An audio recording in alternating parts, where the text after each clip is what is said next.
တဲ့ကြီးရများကလည်းပဲထမင်းများပြီးလည်းပဲအဲ့ဒါကျိုးမနေတာဖြစ်ပါတယ်။တော့ဒါကြောင့်အားလုံးသောဘုရားဘူးများကလည်းပဲ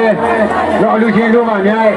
ဒါတရားကိုအတိမတည်သောအဖြစ်နေတာများရည်ထားပါဗျာ။နော်ပြန်သွားနေတယ်လည်းတော့သုံးဆောင်ပေးဖို့ကိုလည်းပဲလေးလေးတော့ကတည်းကဒီပေးကြည့်ရပါတယ်။ဒီဖရားကလေယာရီတိုင်းမြောင်မြမြို့နယ်ကျွန်းတိတ်ကြီးရွာမှာပေါ်တဲ့ဖရားပေါ့နော်။သူကလေဆောင်းသဘာကင်းနဲ့ကနေရတာကွာအခုကဆောင်းလုပ်ချင်ဆိုဆောင်းသဘာကင်းနဲ့ကနေရတာ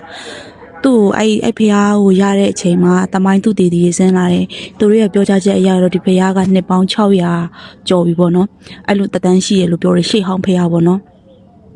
အခုလူတွေသွားဖူးရလည်းအများကြီးပဲဖျားကကြတော့အဲ့လိုမျိုးရစမတ်ကပြီးတော့မန်တက်ထိုးပြီးတော့အပူစောခံနေတယ်သွားပူကြတာတွေလည်းတော်တော်များတယ်လိုင်းမုံမှာလည်းတော်တော်များများနာမည်အဲ့လိုမျိုးလူတိများနေရပေါ့နော်သူကဘာကြောင့်လူတိများဆိုအဲ့ဒီဖျားကိုတူးလို့ရတဲ့အဲ့လေကွက်ပေါ့နော်အဲ့လေကွက်ထဲမှာ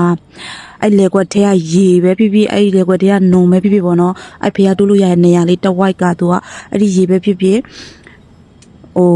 နုံပဲဖြစ်ဖြစ်သူကအဲ့ဒါကိုလိမ့်လို့ရှိရင်ယောဂပြောက်တယ်ပေါ့နော်